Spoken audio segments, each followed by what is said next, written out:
Hey everyone, welcome back. स्वागत है आप सभी का मेरे एक और नए व्लॉग में। गाइस, व्लॉग स्टार्ट करने से पहले मैं सबसे पहले धन्यवाद करना चाहूँगी भगवान जी को कि मैं ये व्लॉग आप सबके साथ शेयर कर पा रही हूँ। बिकॉज आप सभी ने मौनी अमावस्या वाले दिन भगदड़ की न्यूज़ तो सुनी ही होगी। उसी भगदड़ में हम सभी फंसे हुए थे। महादेव की कृपा थी कि हम सभी सही सलामत निकल पाए, वरना मौत सामने थी उस दिन हमारे। खैर, अभी इसके बारे में हम आगे बात करेंगे। अभी स्टार्ट करते हैं हमारी प्रयागराज महाकुंभ की जर्नी को। तो चलिए स्टार्ट करते हैं। तो मैं निकल रही हूँ अपने घर से, रेडी हो चुकी हूँ रेलवे स्टेशन के लिए। और ये हमारा रेलवे स्टेशन। इससे पहले हमारी गाड़ी छूट चुकी है, मतलब एक बस छूट चुका है। हमारी जो टिकट थी शिव गंगा एक्सप्रेस की थी, जो काफ़ी भीड़ होने के कारण हमारी गाड़ी छूट गई। और फिर हमने मतलब अर्जेंट में लखनऊ मेल की हमने रेल पकड़ी अर्जेंट में, क्योंकि जाना तो था ही जब निकल गए थे। तो इसने हमें सुबह 7 बजे लखनऊ उतार दिया था। और फिर हमने थोड़ी चाय शाय पी, थोड़ा सा ना ब्रेकफास्ट वगैरह किया। और फिर यहाँ से हम लोगों ने बस लिया। यहाँ से हमने लखनऊ से हमने प्रयागराज तक के लिए बस लिया।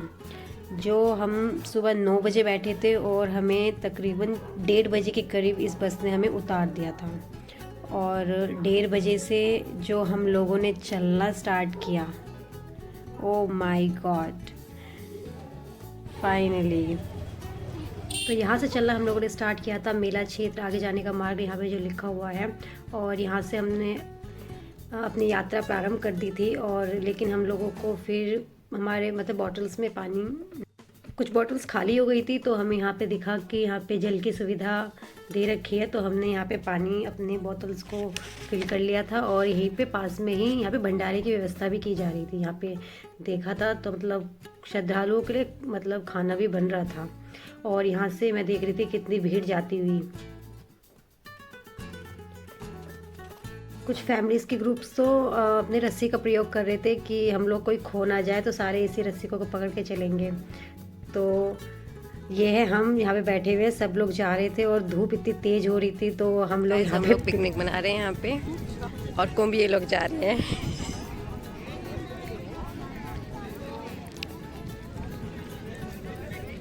और ये देखिए दूसरी मोनालिसा। नहीं,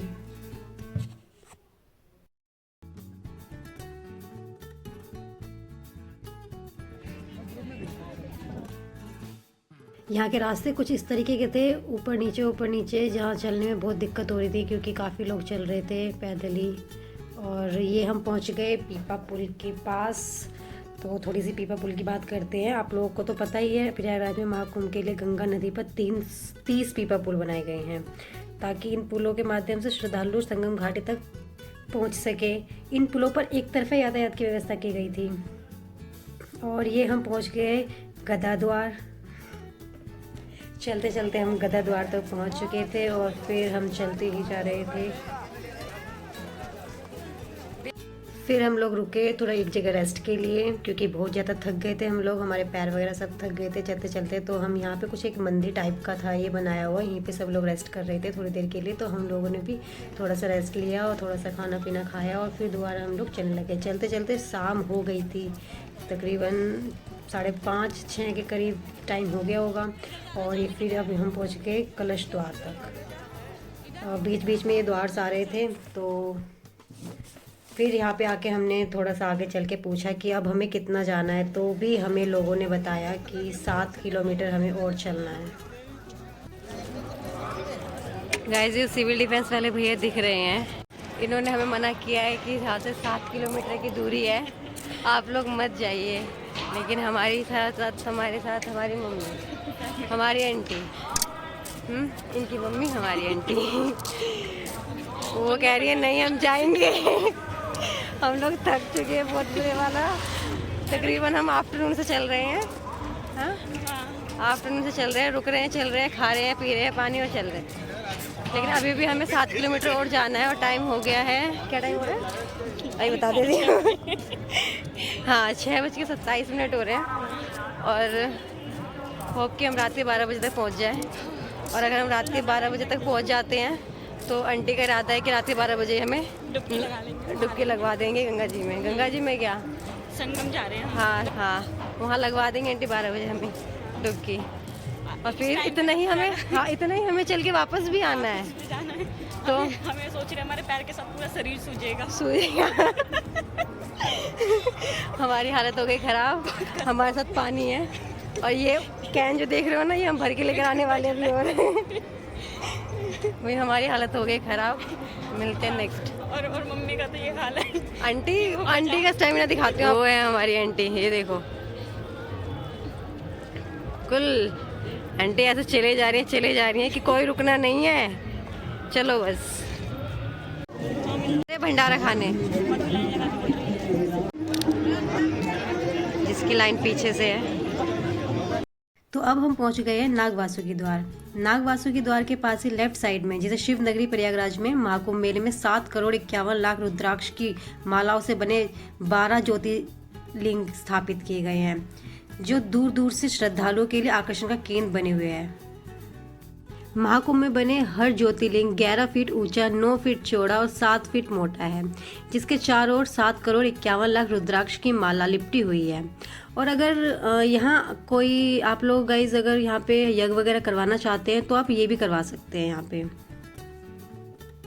चलिए अब थोड़ी सी बात करते हैं महाकुंभ के बारे में। महाकुंभ हर 12 साल में आयोजित होने वाला एक धार्मिक आयोजन है। यह भारत की पौराणिक परंपरा और आध्यात्मिक विरासत का उत्सव है। यह मेला प्रयागराज में लगता है, जहाँ 3 नदियों गंगा, यमुना और अदृश्य सरस्वती का संगम होता है।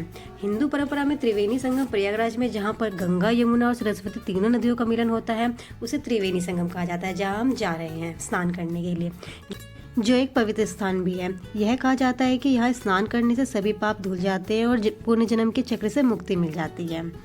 साल 2025 महाकुंभ में स्नान की प्रमुख तिथियां जो बताई गई हैं वो है पौष पूर्णिमा 13 जनवरी, मकर संक्रांति 14 जनवरी, मौनी अमावस्या 29 जनवरी, बसंत पंचमी 3 फरवरी, माघी पूर्णिमा 12 फरवरी और महाशिवरात्रि 26 फरवरी जो लास्ट है। महाकुंभ के दौरान 3 अमृत स्नान हुए थे। पहला अमृत स्नान 14 जनवरी 2025 को मकर संक्रांति के दिन, दूसरा अमृत स्नान 29 जनवरी 2025 को मौनी अमावस्या के दिन, तीसरा अमृत स्नान 3 फरवरी 2025 को बसंत पंचमी के दिन। और हम दूसरे अमृत स्नान वाले दिन ही वहाँ पहुँचे थे, मौनी अमावस्या वाला दिन, और इस दिन हम रात के 11:15 के करीब वहाँ पहुँचे थे। और इसी दिन भगदड़ हुई थी 1 से 2 बजे के करीब, और हम लोगों ने सोचा था कि रात को स्नान करके निकल जाएंगे, बट वहाँ पे भगदड़ इस तरीके से मची। वहाँ पे कई लोगों का कहना है कि भगदड़ की वजह भीड़ का बढ़ना था, भगदड़ की वजह प्रशासन की कुव्यवस्था और वीआईपी मूवमेंट्स पर ज़्यादा ध्यान देना भी बताया जा रहा है। मैं इससे काफ़ी हद तक सहमत हूँ। भगदड़ की वजह निकासी प्रवेश पर वन वे प्लान की व्यवस्था भी बताई जा रही है। चलिए अब व्लॉग में आगे बढ़ते हैं। शिवलिंग्स के दर्शन कर लिए थे हम लोगों ने, और आगे जब हम गए तो बैरिकेड्स कर दिए गए थे, जिसकी वजह से लोग लेफ़्ट साइड की तरफ, ये जो पत्थर के बने हुए इतने बड़े बड़े स्ट्रेट्स हैं, लोगों ने इसमें से रास्ता बना लिया था ऊपर जाने का कि डायरेक्ट हम क्रॉस कर जाएंगे और फिर हम आगे की तरफ निकल जाएंगे संगम के लिए। तो इन सभी को देखते हुए, श्रद्धालुओं की श्रद्धा देखते हुए, हम लोग भी इन्हीं के पीछे पीछे आ गए, और जैसे जैसे ये लोग गए और हम लोग भी वैसे वैसे हम लोगों ने चढ़ना स्टार्ट किया, और हम लोग भी आगे तक पहुंच गए थे। बहुत ज़्यादा देख रही थी मैं कि बहुत ज़्यादा बुज़ुर्ग लोग भी थे, एजिड भी थे, लेकिन ये था कि उनकी श्रद्धा इतनी ज़्यादा थी कि वो सारे के सारे वो नहीं देख रहे थे कि कैसे हमें जाना है, बस ये है कि हमें जाना है, हमें स्नान करना है। तो मैं थोड़ा सा हैरान थी ये चीज़ देखकर, और इनके साथ फिर हम भी चले ऊपर। इस तरीके से मैं आपको दिखा रही हूँ पूरा, और हम ऊपर की तरफ आ गए, और यहाँ पे इतना प्यारा ये व्यू था, इतना प्यारा व्यू था कि मन कर रहा था कि थोड़ी देर यहीं बैठ जाओ और थोड़ा सा मतलब शांति से बैठ जाओ। बहुत शांति थी यहाँ पे, बहुत प्यारा व्यू था ये। और फॉग भी हो गया था थोड़ा थोड़ा, क्योंकि रात हो गई थी। तकरीबन ये हो रहे हैं टाइम हमारे 11 बजे के करीब का टाइम था ये।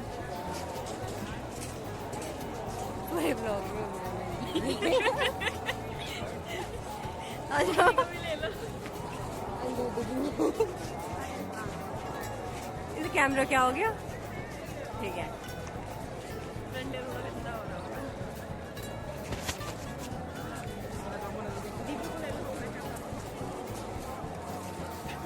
हाय, चलो। अब हम लोग नंदी द्वार पहुंच गए थे, और यहाँ पे जयकारे लगने स्टार्ट हो गए थे माता रानी के, और माहौल कुछ बहुत ज़्यादा ठंड वाला हो रखा था, और आसपास का माहौल कुछ ऐसा था कि सब सो रहे थे इस टाइम तक, क्योंकि टाइम 11 साढ़े 11 का हो गया था और मोस्टली लोग सो गए थे।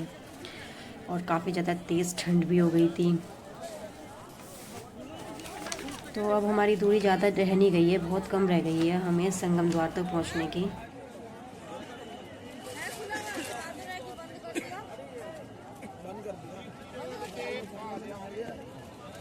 तो फाइनली अब हम संगम द्वार तक पहुंच गए थे, अपनी मंजिल तक पहुंच गए थे। और यहाँ पे आने के बाद जो हमने भीड़ देखी वो ओ माय गॉड, बहुत ज़्यादा भीड़ थी। इसके बाद मैं अपनी व्लॉग बना ही नहीं पाई और फिर उसके बाद भगदड़ इस तरीके से हुई। भगदड़ की क्लिप्स मैं आप लोगों को दिखाऊंगी क्योंकि हमारे साथ एक लड़के ने रिकॉर्ड किए हैं सारी क्लिप्स, तो आप देख सकते हो कितनी भीड़ थी, बहुत ज़्यादा भीड़ थी ये। और इस भीड़ में तो ऊपर से इस भीड़ में भगदड़ आप देख सकते हो, कुछ लोग बैठे हुए हैं और किस तरीके से भीड़ है, मतलब बिल्कुल भी जगह नहीं है। तो व्लॉग नहीं बना पाई मैं इससे आगे का। ये क्लिप्स देखिए आप।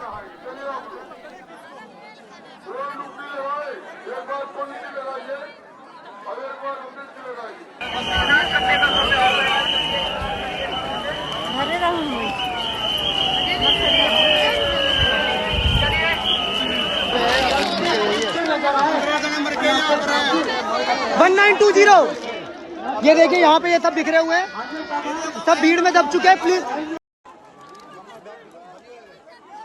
गाइज आप लोग देख रहे हो क्या हालत हो रखी है यहाँ की। हम लोग कैसे निकल पाए, बस बहुत बड़ी बात है। हम लोग कैसे निकले सिर्फ हम ही जानते हैं, शायद हम एक्सप्लेन भी नहीं कर सकते कि उस दिन क्या हुआ था, कैसे हुआ था। खैर कहा जा रहा है कि बुधवार के तड़के महाकुंभ में मची भगदड़ में 30 लोगों की मौत हो गई और कम से कम 60 लोग घायल हो गए। और ये कह रहा है गूगल, लेकिन अगर मैं अपनी बोलूँ तो नहीं, इससे ज़्यादा हुए थे। और ये भी बता रहे हैं कि मतलब 2 जगह भगदड़ हुई थी उस दिन। पीपा पुल के पास भी भगदड़ हुई थी, वहाँ पे भी काफ़ी लोग मरे थे और काफ़ी लोग घायल हुए थे। और हम लोगों ने सभी सामान वगैरह वहीं छोड़ दिए थे। छोड़ दिए थे क्या हम लोगों ने, क्या सभी लोगों ने छोड़ दिए थे, क्योंकि सामान बचाते अपनी जान बचाते। काफ़ी न्यूज़ चैनल वाले भी आ गए थे और एम्बुलेंस भी काफ़ी आई थी। आप लोग दैनिक जागरण के चैनल पर जाकर देख सकते हैं, वहाँ हमारे ग्रुप के लोग आपको हमारे अपने सामान ढूंढते हुए दिखाई देंगे नेक्स्ट डे जब दिन हो गया था। और वहाँ हमने बताया है कि ये कैसे क्या हुआ था, कैसे भीड़ अचानक आ गई थी, कैसे उमड़ पड़ी थी भीड़। खैर हमारे पास कोई सामान वगैरह था नहीं और हम पूरे दिन वहीं रहे थे, अपने सामान की मतलब बारे में जान रहे थे कि हमारा सामान कैसे मिल सकता है। और फिर उसके बाद हम लोग गंगा जी में ही नहाकर, और हमारा सामान हमें मिल गया था, तभी सभी के फेस पे थोड़ी बहुत स्माइल भी है। और हम लोग फिर घर की तरफ निकल गए। मैं ये कहना चाहूँगी अब जो लोग भी जा रहे हैं प्रयागराज महाकुंभ स्नान के लिए, तो प्लीज़ ध्यान से जाइएगा, सेफली जाइएगा। और प्लीज़ छोटे बच्चों को तो बिल्कुल अवॉइड कीजिएगा लेके जाना, और ध्यान से जाइएगा बिल्कुल। और ये थी हमारी महाकुंभ प्रयागराज की पूरी जर्नी। गाइस व्लॉग अच्छा लगा हो तो लाइक शेयर सब्सक्राइब कीजिएगा चैनल को। बाकी मिलते हैं नेक्स्ट व्लॉग में।